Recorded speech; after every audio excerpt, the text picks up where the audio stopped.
Thank you, Mr. Morrow. Before I get started, I do have some opening remarks that I do want to share with all of you. But before I do that, there are two individuals here with us today that I would like to recognize. Last spring, so our current sophomores when you were all freshmen, and our freshmen when you were 8th graders last spring, two individuals started really putting today's program together. They worked very hard to select the different books that you had an opportunity to choose from this summer to read, and then started working with this wonderful organization that is with us today to bring our guest speakers here today. They spoke to our seniors and juniors this morning. They're speaking to you now, and they'll be speaking again tonight at Morris Knowles High School for all of the communities within our district, and then they'll be visiting our sister school tomorrow to talk to the student body at Morris Knowles. So I would like to thank publicly Mrs. Erin Morgan, who is our District Director of Instructional Services for English.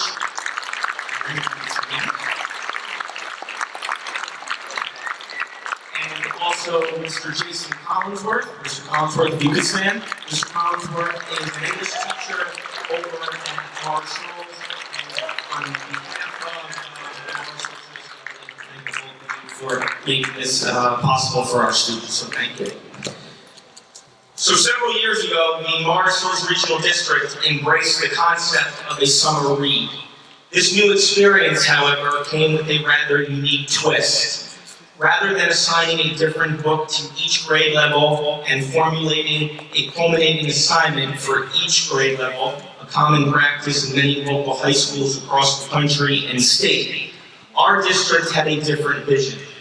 It called for a common district-wide experience, a common read for all grades 9 through 12, resulting not in a meaningless assignment, but rather with an in-person school visitation by the author of the selected book, coming to both high schools, speaking to students about the messages as revealed in the work itself. The book selections in these last several years speak to the enduring principles of life through such themes as resilience, relationships, hope, survival, and the human spirit. Our goal transcends any storyline. Instead, our goal is to raise the bar with respect to true understanding for a better, richer life. When I became the principal in January 2014, I decided to utilize the salient message of the summer read by embracing a school-wide theme each year. Hopefully, the link serves to not only spotlight the reading experience itself, but in addition, focus the spirit of the read by incorporating its core values into our belief system as a high school.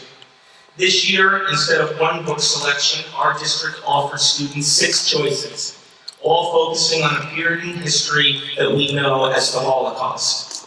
As you know from your readings and from your class study, the Holocaust represents a time in history when the very fabric of human life comes into question, when basic moral issues become center stage, and when man's responsibility to man, or lack thereof, presents like no other time in the history of the world.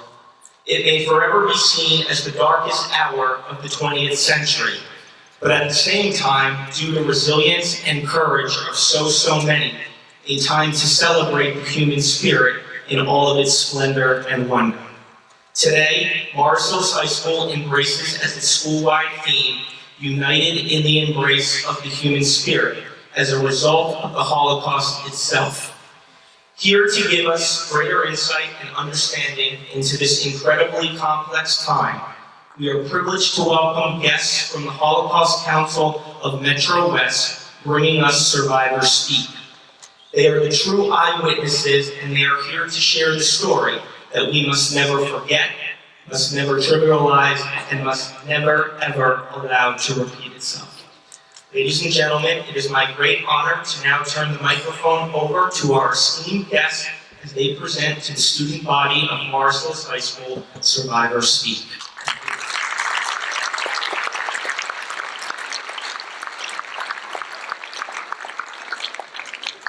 Good afternoon. My name is Dina Cohen, and I'm here from the Holocaust Council of Greater Metro West. We educate young people about the Holocaust because it teaches us about the dangers of bias, prejudice, and bigotry. And how easily such behaviors can escalate into violence. We must learn from this past, remember it, and be proactive in never letting this crime against humanity happen to any people, anywhere, ever again. The Holocaust was a pivotal event in human history, a government-sanctioned action to annihilate an entire people, a genocide against the Jewish people. The persecution and murders committed by the Nazis and their collaborators resulted in the deaths of 6 million Jews and much of their culture. Many others were targeted for persecution.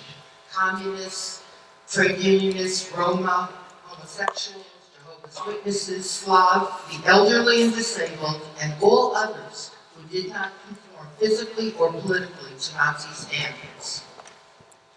The World War in Europe lasted 6 long years, from 1939 to 1945. Yet the War of the Nazis against the Jews had lasted twice that period, from 1933 to 1945. We will light a memorial candle now to honor the memory of all who were killed during that dark period known as the Holocaust.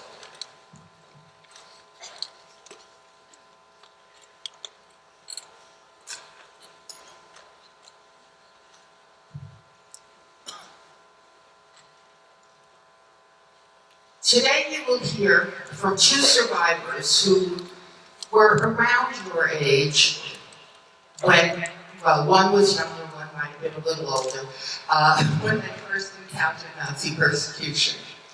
You will hear some words that had very different meanings 70 years ago.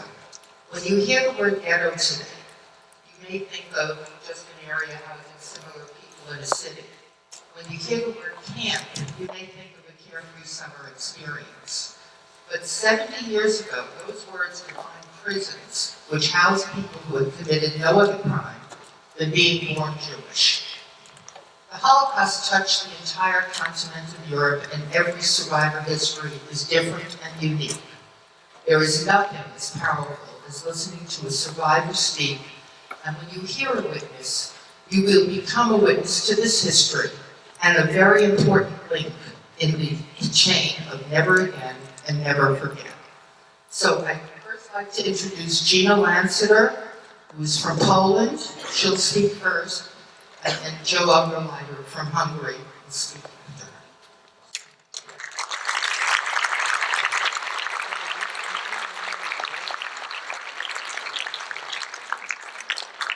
Good afternoon, everyone. I was just informed that I have very short time, only 25 minutes, so I'm going to talk very fast. I was born in southeastern part of Poland to a loving family, my parents and one brother who was 6 years older than I.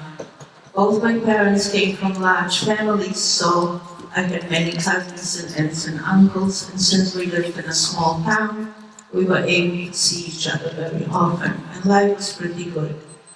My parents sent me to a private Jewish school, and there were 2 reasons for it.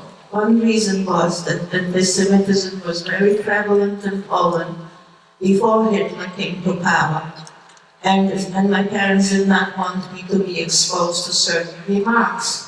The second reason was that the curriculum was much richer, and since my parents believed in a good education, that's where I went.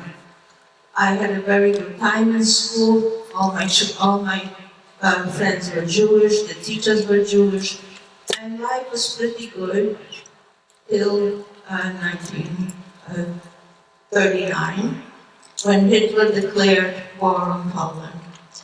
And things started to happen from the beginning. The Polish army could not withstand the mighty German army, and a few days after they occupied us, they stayed only about a week or so, and then they left, and we didn't know what's going to happen.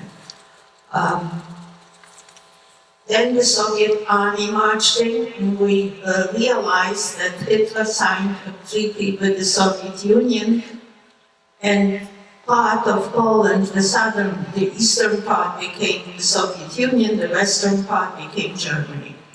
Our school was not anymore a private school. It was a state school. We had different teachers, but children adapt easily. And since I was young, I am coming to it. I forgot. I know. I was 11 years old when the war broke out, and I adapted easily, and so did other children. We had to learn a new language, which was Russian, but it was okay. My parents felt differently. My father had his own business, which was confiscated because they did not believe in private industry.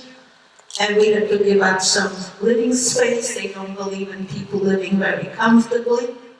But as children, we did not feel that because all the parents tried to shield the children that they should have a semi-normal life as it was before. That all ended in 1941 in June, when Hitler did not honor the treaty and invaded the Soviet Union. And things really started to happen. Almost immediately, we had to register for work as young as 12 years old, and since I was already 12 and a half, I had to register too. And we had to wear an ID on our, you were probably familiar with the yellow star, but we wore a white armband on the arm with a blue star in the middle. And if somebody did not put it on, forgot or something, and somebody snitched that they were Jewish, they were either beaten or killed. So as demeaning as it was, we had to wear it.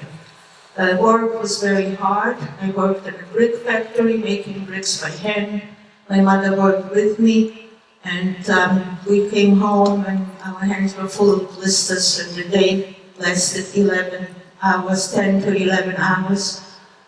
We got one slice of bread and some water for the whole day, and nearby was a pump, and if somebody attempted to get some water, they were either beaten or shot, so we were rather thirsty and attempted to go and get something.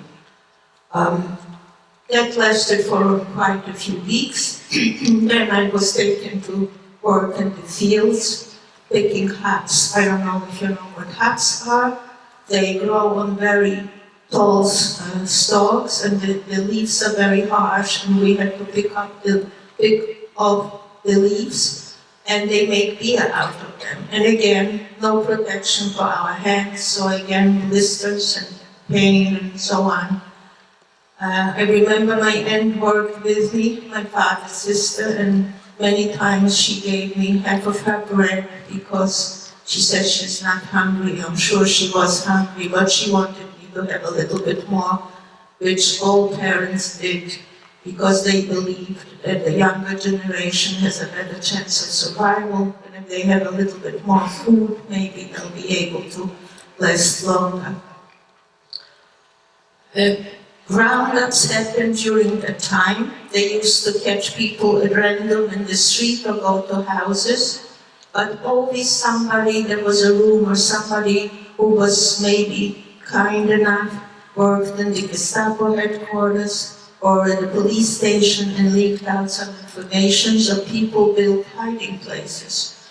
Our first hiding place was in the attic, and I remember when, in the house where we lived, and I remember when the Gestapo and the police were coming up the stairs, my mother squeezed me so hard, she wanted to protect me that she almost choked me.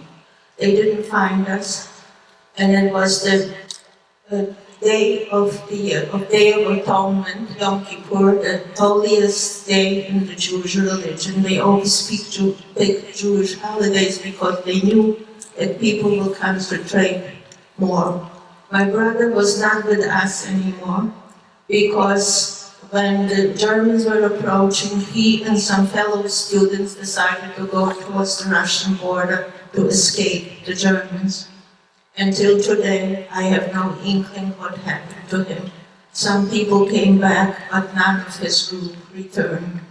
It could have been that the Germans confiscated a train or a bomb. Bombs were falling, I have no idea, but I always had hopes that someday he will turn up. And as bad as it is to lose everybody, it's even worse not to have a closure, and I don't have one. Again, work, we had to go to work, and again roundups happened, and many times many people were taken away, among them a lot of my father's relatives, cousins and aunts and uncles and so on, and a lot of my school friends were also taken away. We were still lucky, we escaped another roundup, and then an order was issued to enter a ghetto. The ghetto consisted of a few streets and the poorest part of town that comfortably 1,000 people could live, and we were 9,000 people in this small surrounding, so you can imagine. Sanitary conditions were non-existent, sicknesses were rampant, typhoid fever, dysentery, other sicknesses. We had 2 doctors who did not register in the beginning when they told all doctors, lawyers, and teachers to register. They escaped this, but they had no medicine to give the sick people, so people were dying hundreds a day of sicknesses or from hunger. We used to be taken out to work with guards and returned in the evening to the ghetto. The ghetto was surrounded by barbed wire on all sides, and police were guarding it. And I remember little kids, 4 or 5 years old, tried to go under the wire to the other side to scrap for some food. And many times they did not return. And if they did return with a small piece of bread or a potato, they were so happy because they were so hungry. Again, roundups happened, and this time we had a hiding place in the place where we lived, 19 people in a 3-room apartment, and in under one of the rooms was the hiding place. We thought we were safe, but evidently we weren't. We heard the Gestapo come in shouting, and the Ukrainian police was very helpful to them. And they discovered us. They told us to get out. And as I passed the shabby room that was my home for the last 6 months, I didn't know what's going to happen. In other parts of Poland, or actually Europe, they told everybody to pack a suitcase. In other words, they fooled them that they're going for resettlement. They didn't tell us to pack anything, so we knew, since we knew of the existence of the gas chambers, we knew we were going to our death. They assembled us in a big square, and they were very, very precise. If they had an order to take 3,000 people or 2,000 people, they never took one more. On the previous roundup, I had a friend who lived in Florida 2 years ago, when he passed away at an old age. He was number 2001. And they told him to go back. They don't need him. Had he been a lesser number, he wouldn't have lived all these years. I later found out that in our transport were 3,000 people, and out of 3,000 people, 2 men and I survived. So you can imagine the odds. They pushed us in trains, they locked the trains, they sealed the cars, and the journey started. As soon as the train started to move, my parents tried to convince me to save myself. I love my parents very much. I did not want to leave them, and yet probably I wanted to live because I'm here. In some cars, the men were able to pry the door a little bit open, and people jumped out through the door, and many of them were killed either by the fall or by the Gestapo sitting on top of the roofs and shooting constantly. In our car, they could not pry the door open, and then my father suggested I must jump through the window. I have here a replica of the window. As you see, there was a steel wire in the middle, and the window was very small. I was skinny, but till today, I have no idea how I got out. My father and some men bent the bar a little bit, and I put my head out, and I said, I can't do it. And my father said, you must do it, you must jump, you must survive. You must tell what happened to us so we did not die in vain. And suddenly I felt myself being picked up, and the next thing I knew, I landed on the railroad tracks. The train left, I lost consciousness. I heard bullets echoing and I lost consciousness. I was shot on the side, I fell on the tracks and I split my head open and I sprained my ankle. And I lay there for many hours because when I jumped out, the sun was shining. When I woke up, it was totally dark. I saw two men standing over me. They were two peasants and they said, "Oh, she's alive, let's take her to the police." I didn't care. I knew my parents were lost forever. I'll never see them again. But I couldn't get up. At that moment, I saw a man approaching. Since it was dark, I couldn't distinguish if he was a railroad man or a policeman, because both of them wore navy dark uniforms, but with different insignia. But since it was dark, I couldn't know who he was. And he came closer. I saw he was a railroad man and a very, very kind person. He was a Polish man, and he said to the two peasants, "Leave her alone, I take her to the police." He did not take me to the police, of course. He took me to the signal booth, because for a main station at that time, they had booths that signaled the trains that they can proceed. Brought me some food, brought me some clothes, because they took my clothes, as shabby as it was. They were so greedy that they even took that.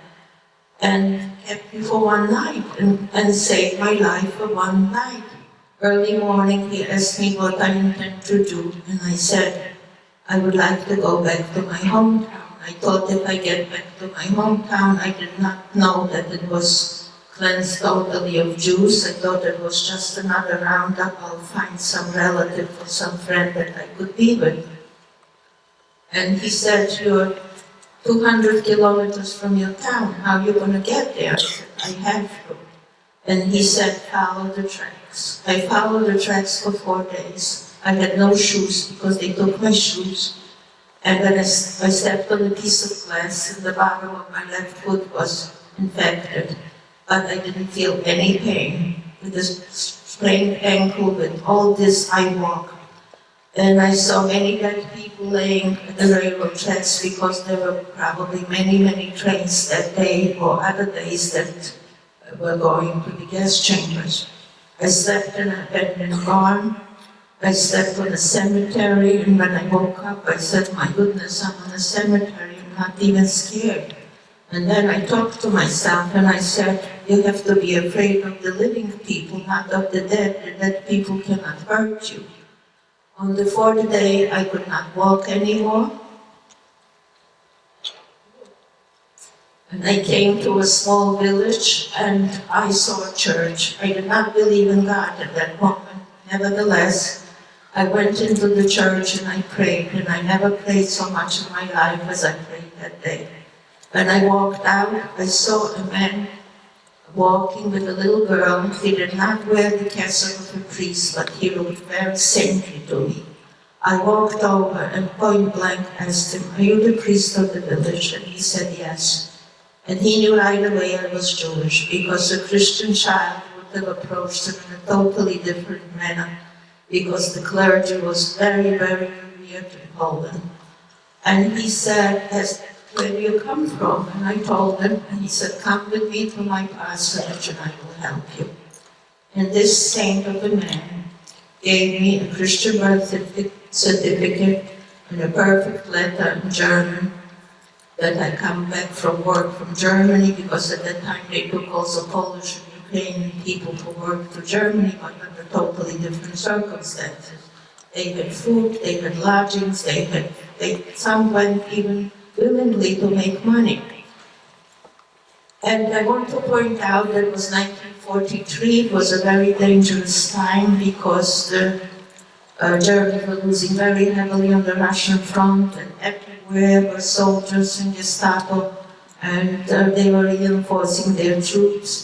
And to obtain a Christian certificate at that time was almost impossible, even if you paid an awful lot of money. And this man gave me one. He knew that I cannot offer him anything because I had nothing to offer. He was just a wonderful, wonderful human being. The housekeeper washed my wounds, gave me some food, put the cross on my neck, and gave me some shoes that didn't fit so well, but at least they protected my feet. And he said again, what do you want to do? I can't help you any further. Again, I told him I want to go back to my hometown. He gave me money for a railroad ticket, gave me money for food, and asked the assistant priest to bring me to the railroad station. The small village luckily had a railroad station, and he put me on the train. But in order to get to my hometown, I had to change trains many times because it was warm. The trains did not really proceed as they should. I encountered a lot of things, but I'm not going to go into it. I don't have time. I have to talk very fast. I finally came to my hometown, and I saw the ghetto burning from far away, so I knew I could not return there. So I decided to go willingly to a forced labor camp, which was in town. They couldn't get me in because the commandant was on a shooting spree. They told me to go to a small side street, and when things will quiet down, they'll get me into camp because nobody was allowed to enter that camp anymore. They got me in through the window. I heard a voice that belonged to one of my cousins and his friend. They sent down sheets from the second-story window, and that's how they got me into camp. As soon as somebody took care of me, I passed out. I was very sick for a few weeks. They had to hide me because sick people were shot on the spot. When I got better, I decided that this is not a safe place, and on a rainy night, I got out through the window the way I came in and asked my cousin to wait for me there, and went to some Christian people that my parents knew. They were very good friends of my parents, but unfortunately they could not help me. But their son said that his girlfriend wants to help Jewish people. And I asked how many people can she accommodate, and he said 5. I went back to camp, got a very good friend of mine who became a very good friend of mine. I didn't know her before because she shared a bunk with me, but nobody wanted to share a bunk when I came back. And she had my devotion and my love from that moment. And one of my school friends, the friend who helped me, she was 6 years older, she had a boyfriend, her boyfriend came with us, and another young man. The 3 men built a false wall in the root cellar. We got into this lady's through this lady's bedroom into the hiding place, and a heavy wardrobe was on top.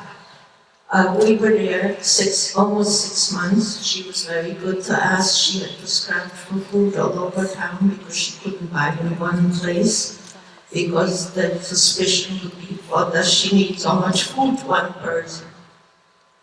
After 6 months of being there, somebody denounced us and the Gestapo came. They tore every board of the floor of that room except the one we were under, and they did not find us. Luckily she wasn't home. Had she been home, had they tortured her, she would have said something and she would have been killed, and we too. When she came back, she was so happy that we were alive, but we didn't want to stay there. We were afraid. We figured if they came once, they could come again. We all went different places. I didn't have where to go, but this young man said he knows somebody on the outskirts of town, and we should try, maybe he will help us. Well, this wonderful person placed us with a Russian lady who never escaped when the Russians had to leave. And when we came there was another lady hiding there for almost 2 years. And she was good to us. She used to lock up the house the whole day. We were in a storage room. We had no hiding place. And we were there another 6 months. We had to be very careful. No lights, no windows, nothing. But when she came home, we were able to stretch our legs a little bit and move a little bit.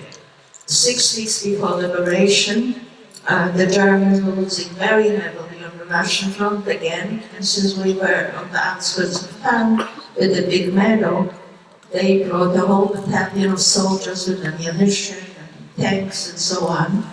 But the officers did not want to sleep in tents. They came to private homes asking for rooms. When they came to Our Lady, she knew the minute they will come in, they'll find us. So she used her head and she said, I have bed bugs and fleas. And they were very, very afraid of vermin. They started screaming, fumigate the house, we'll be back tomorrow. The fumigation took place, that the three of us dug a hole, half of this table, but much, much lower, under the ground, because this house had no cellar. And we went into that hole, and we stayed there 6 weeks. And on top of us, 2 German officers slept. They very seldom left the room, so she couldn't feed us. And since it was end of March, we dug a little hole outside, and our main food was the snow. Food is not important as liquids are to survive. After 6 weeks of this awful, awful torture, we heard suddenly noises, planes flying, bombs falling, the officers left, and we peeked out to our little hole and we saw the German from the meadow, the soldiers leaving in a hurry, and we thought maybe now, finally, we will be liberated. And suddenly, we were afraid to leave our hiding place, which was lucky because suddenly we heard a tremendous noise and a bomb fell into that room. Had we been in the storage room, we would have been dead. But since we were underground, we survived. When we finally got out, the room was non-existent. The kitchen was intact, so we went into the kitchen, and Mrs. Schneider, the lady that was with us, sat under the window, and I sat under the door that led into the room, and by force she pulled me away. Just change places. As we changed places, a grenade came through the window and straight into her stomach. And being hidden 2.5 years, she never saw liberation. 2 minutes before liberation, she died in my arms. The soldiers, Soviet soldiers started yelling in Russian, spies, come out, come out. We couldn't walk, we had to crawl to the door because being cooped up for 6 weeks, our legs did not work. And they didn't believe who we are. They wanted the papers which we didn't have. They were the paratroopers and the first medical unit. And they were 2 doctors, and they said, who else would look like this? They look like ghosts. They must be Jews. They telling you the truth. I asked one doctor, they're staying, and he said yes. And then the other doctor quietly said to me, do you speak Yiddish? I said yes. Do you understand? I said yes. Run, he says, because we're not staying. My friend and I went further east, and as it happened, the town was reoccupied by the Germans, and the front lasted 4 more months. And to be 4 months without food is not easy, and a lot of people died just minutes before liberation. I have to finish because somebody's poking me, and I want to stress the importance, how important it is to be aware of what's going on. If you see somebody bullied, please take a stand. Don't be just a bystander, be an upstander. You may say, what can one person do? But in my case, if single people would have said no, I wouldn't be here to talk to you. Thank you.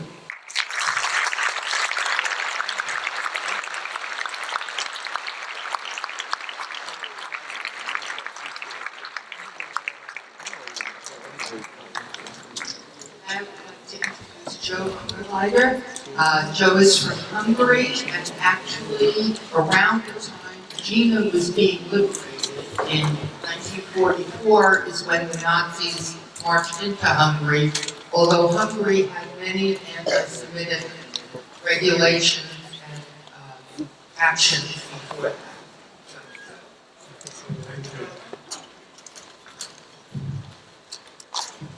I'm going to speak to you today about what happens when humans lose their humanity, when hate, lust for power, and the need for scapegoats combine with greed and monstrous brutality.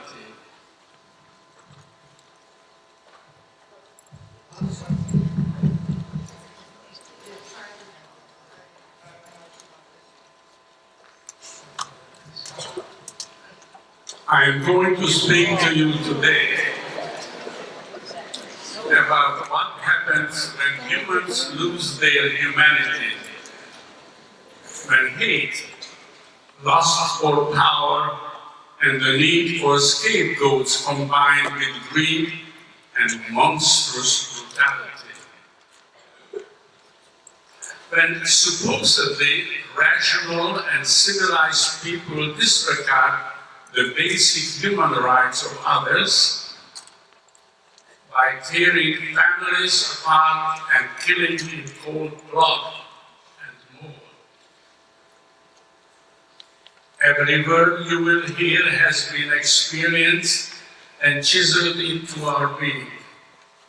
As long as we are able to recall these horrible events, we will share them with you. But please, remember, memory is the answer to the tyranny of time, because when outrage dies, so does humanity and civility. It was March 19th, 1944. A few of us youngsters wanted to go out of town, and all of a sudden we hear a noise. But the noise was very organized. Steps, steps, steps, and all of a sudden we realized there was a column of German soldiers marching into town. Once they passed us, and a few minutes later, their megaphone started to play. Go back to your home and wait for instruction. We heard about this. However, yes, we followed their orders, we went home. And next day, we were told that all Jewish people cannot go shopping after 11 o'clock when the rest of the folks have shopped already. At the same time, they announced that every male, Jewish male between the 18 and 50, with the smallest possible parcel to collect into the town square, and we did it. However, after they organized us, we started to march. And we marched. The first day we didn't have much trouble because we all had some kind of a food.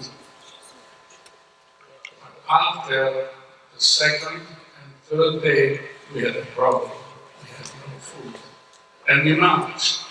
We marched, all of a sudden we realized that we are crossing the Hungarian border into Romania. We crossed the well-known Golden Bridge, and we still marched a good day. And all of a sudden we were told we are here.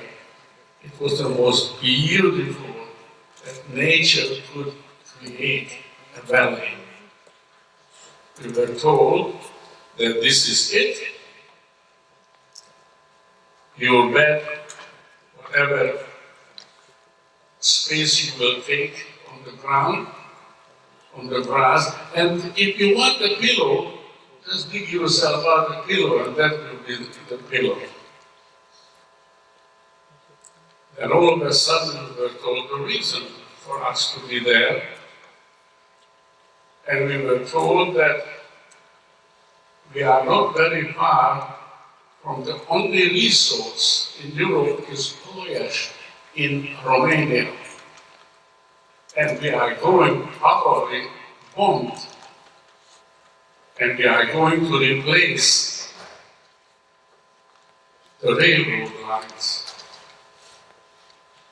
Sure enough, a couple of days later, they started to bomb the railroad line so that they should be getting the oil. All of a sudden, we were told we are going backwards. We started to go back, and the bridge that we came across in the Golden Bridge was no more there, and we had to build what is called a pontoon bridge. Do we know what a pontoon bridge is? It's boats are being put together across the river, and very heavy planks are being on top of it, so strong enough so that all the trucks and the people can go back on it. We did that, and we marched another day. All of a sudden, we hear the guns going off left and right, and we find ourselves in a cemetery. And I actually saw the Russians on one side and the Germans on the other side, and I saw that the bullets were ricocheting from the tombstones.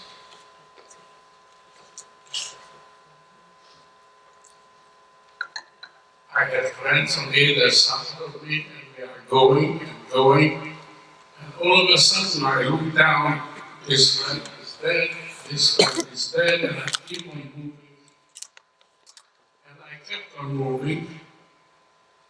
All of a sudden, I am out from the front, and I am moving into a beautiful meadow, and I kept moving. And I realized that I'm all alone. I said to myself, God help me to find a train, or even a railroad line that I can follow. All of a sudden, a train comes up, very slowly, because the engineer of the train knew that he is in a war zone. Excuse me. And then I hopped on the train, and within not quite a day, I arrived in Budapest. In Budapest, it was completely blacked out. I remembered where my sister lived. And I went to the house. As a child, I had a bad habit.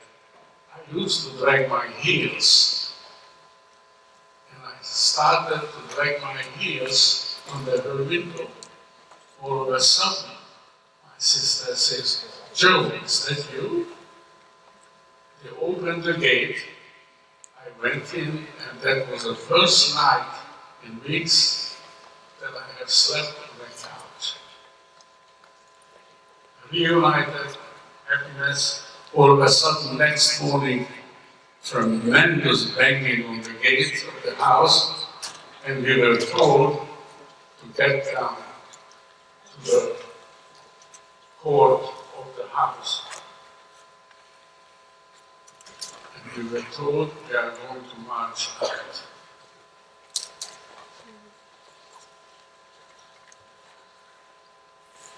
I lost my sister. I was all alone in the capital of Hungary.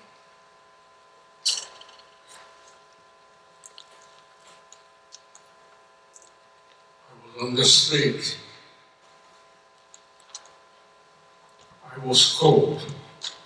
I was taken to a hotel's basement and beaten to a pulp.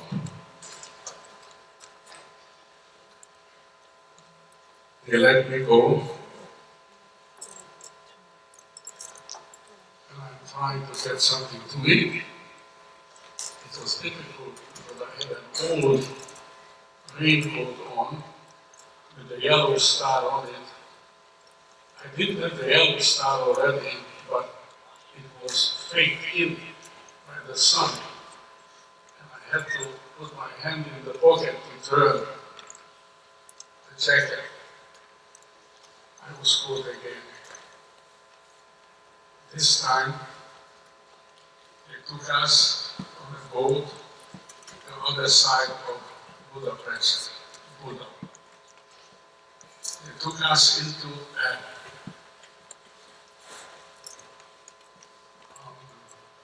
kiln. They made the bricks, a kiln where they were burning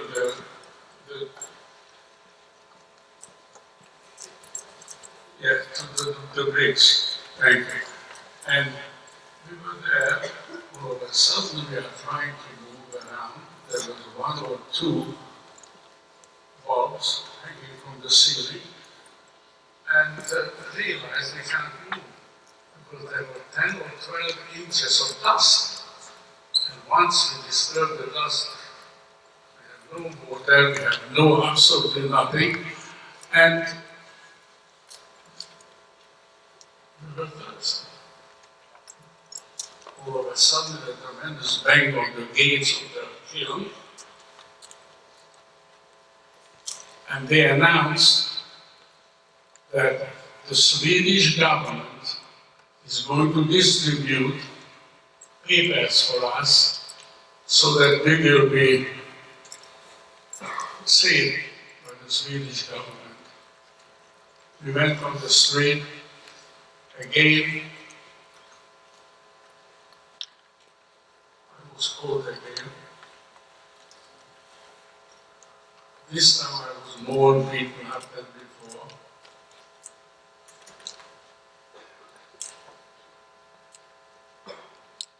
And they took us to a house.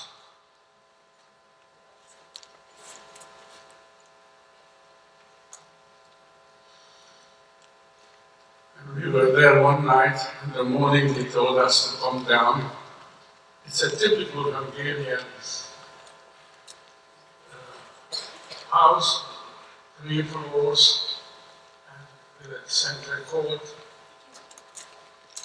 And then they told us to stand up in line. Within minutes, every 10th person was killed. All of a sudden we see on the top of the house something is moving. And the boy was trying to get out from the chimney. They caught him. They shot him like a bag of potatoes. Boom, came down. Of course we were caught again. This time, we were taken into the ghetto.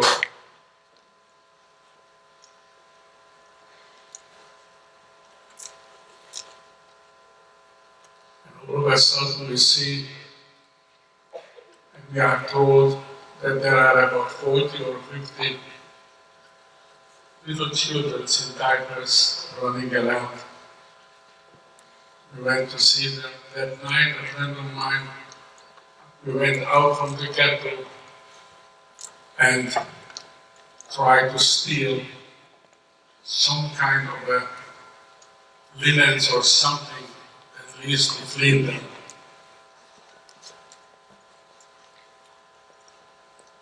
We did that. On the way back we were called and we were told to tell them what are we doing. One man lifted his gun and the other one says, don't do it, don't do it. And we were lucky, he didn't kill us.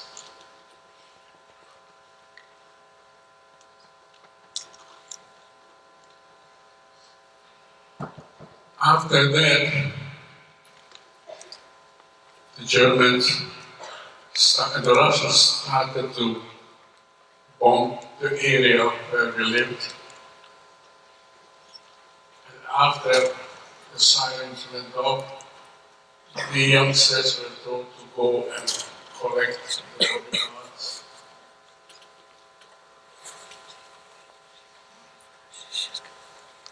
It was getting late, season-wise.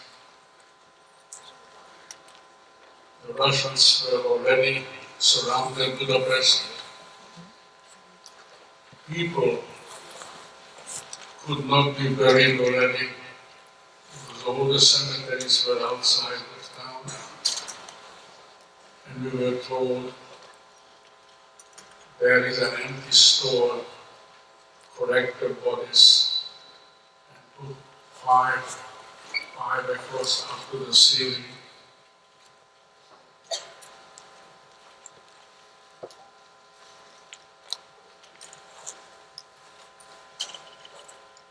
There was nothing to eat.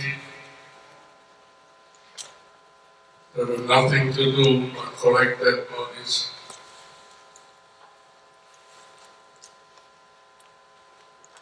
And then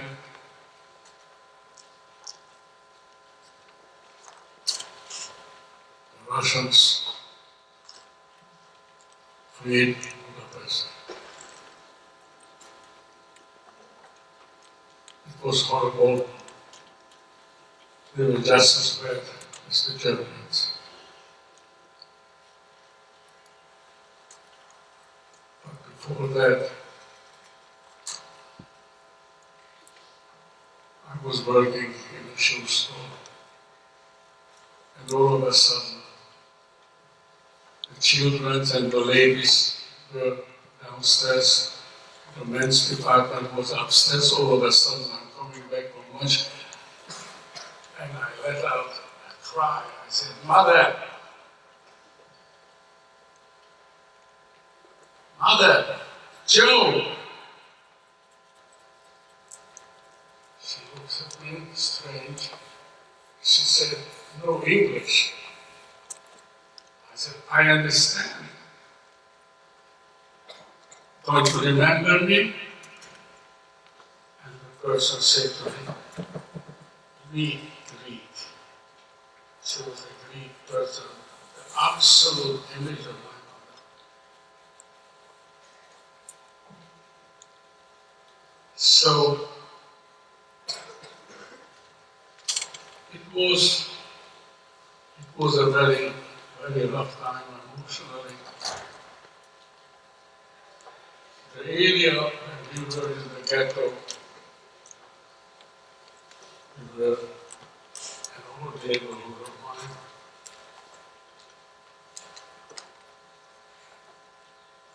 I went to people, "Please, let me sleep under the bed." No, I was thrown on the street.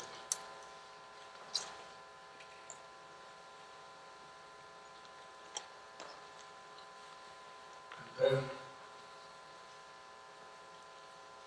they took me to the world famous Tobacco Street synagogue.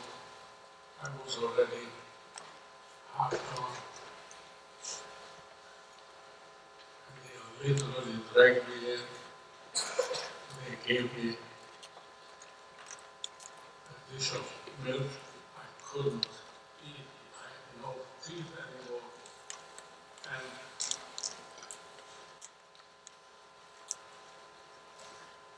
I just laid down and tried to get some rest. Today, when we go sometimes to visit Budapest, there are the people who died buried in the garden.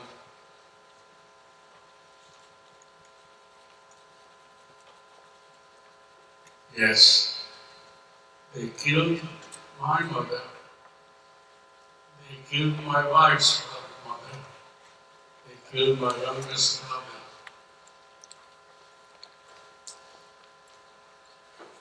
All of a sudden, humanity became disposable.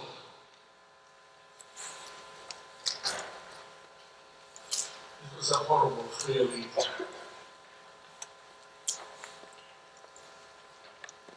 To be treated like that. People who have absolutely no value on humanity.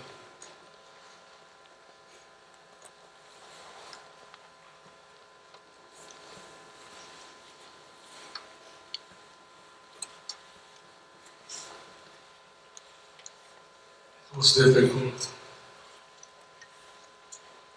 It was difficult when you are reduced like an inhuman, when they can tell you whatever they want. My wife, Olga, was in Auschwitz, Birkenau. Finally, she went in Ellendorf.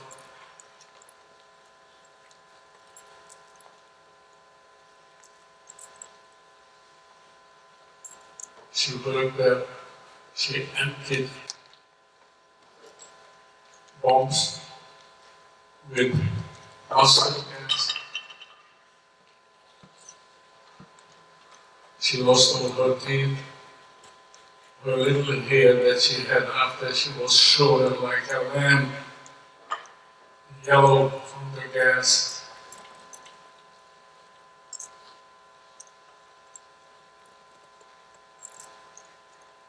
And she was separated from her mother.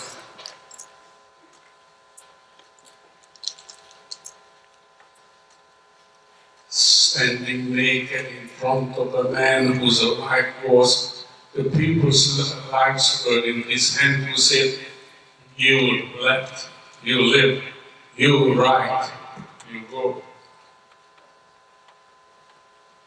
All of a sudden, the smell was unbearable. What is the smell? What is this horrible smell? And they were told that people are burned there.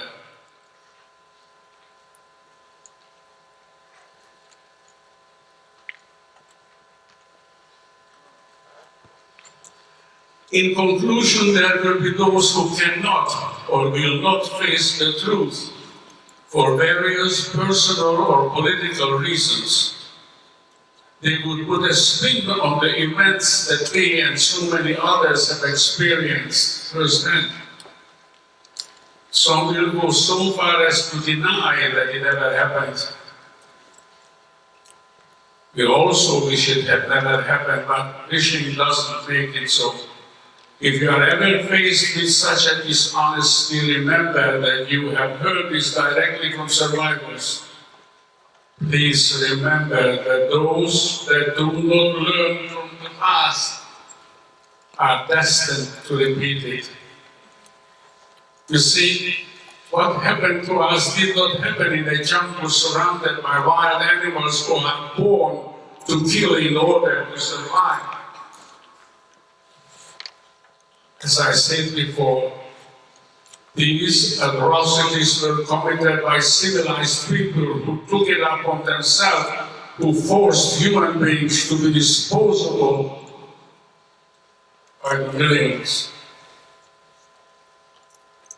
Please, take what you have heard today and teach younger generations what we lived through, and that it should never happen again, because once a beating heart, they are all the same.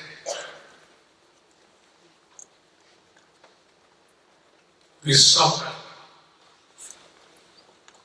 when we are in pain, and we rejoice when we are happy.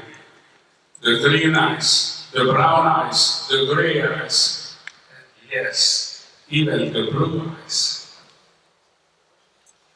see life in the same way.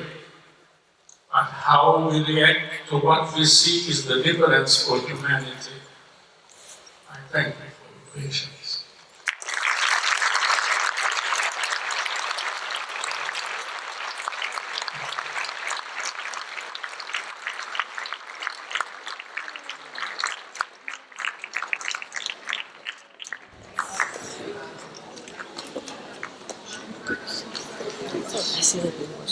Any questions?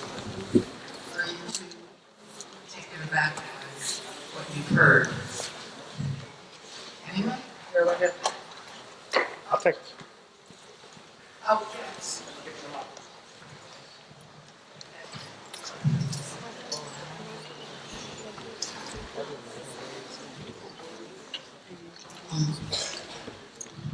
I want I just,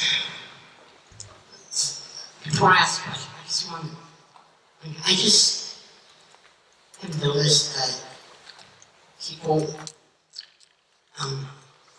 in this school just don't seem to really care about the world around them a lot.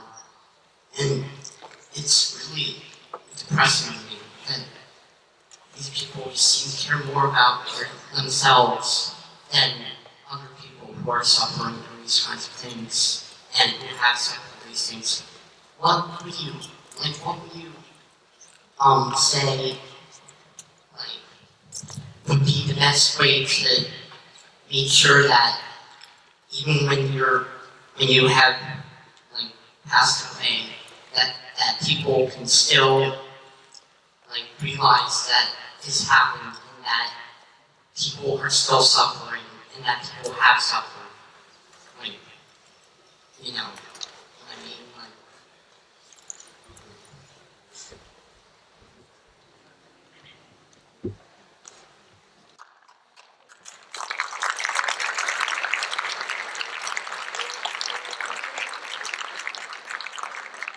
Make sure I understand. You're saying many people are not caring about what's going on around them.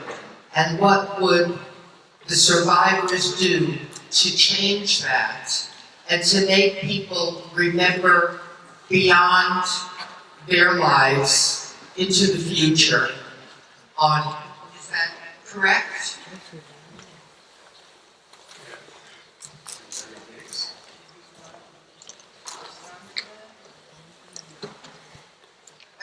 I think what we're doing here today is a step in that direction. What we're hoping to do is make you understand how little things can grow into these horrible things and how people can get caught up in the mob mentality and become uncivilized, and how easily that can happen.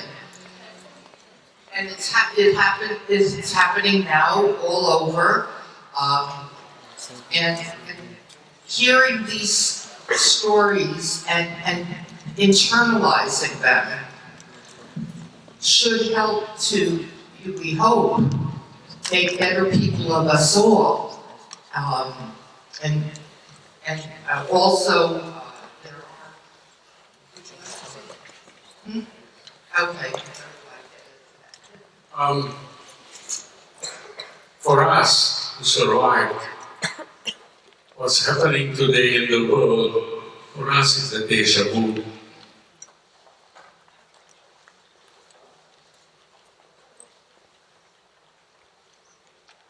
We were there. We know what it is to leave your bed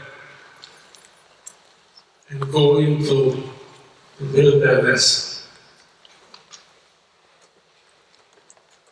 And we shouldn't really enjoy what we have in respect of the others who lost their everything.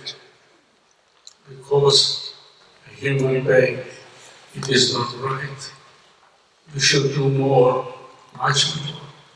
Because I could go on and on of what we went through, unfortunately. The Time is limited. But please remember that we are all the same. We must respect each other. You youngsters especially, my God, you are the future.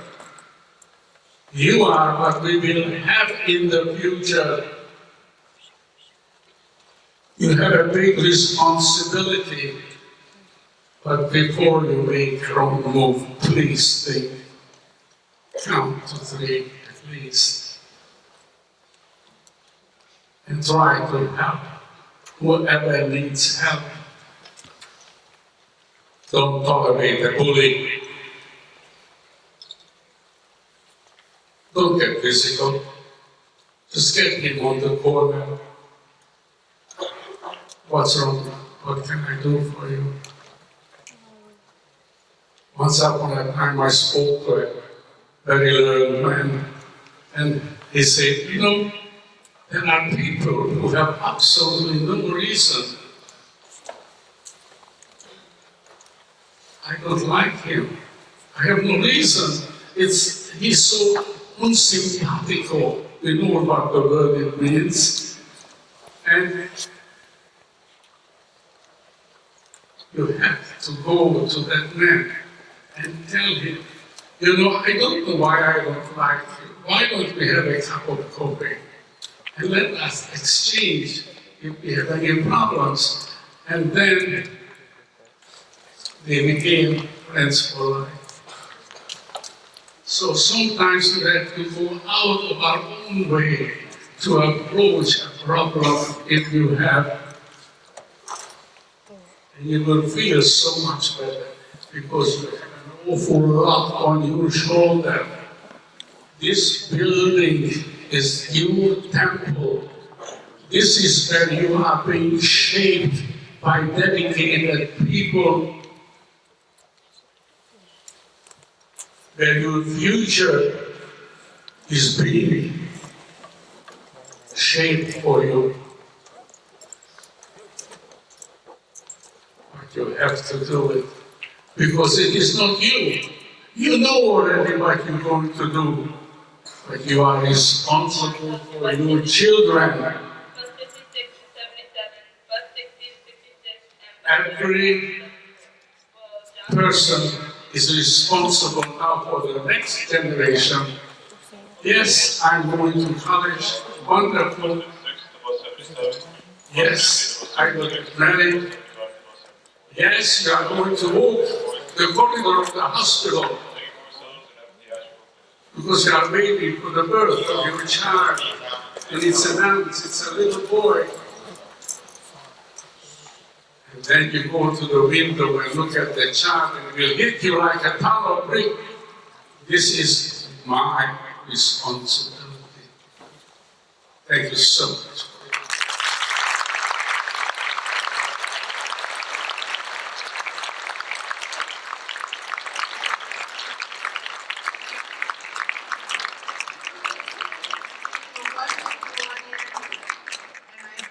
You can take what you learned today and tell your families, your friends, and hopefully the best ones. Thank you. All right, folks, stay seated, stay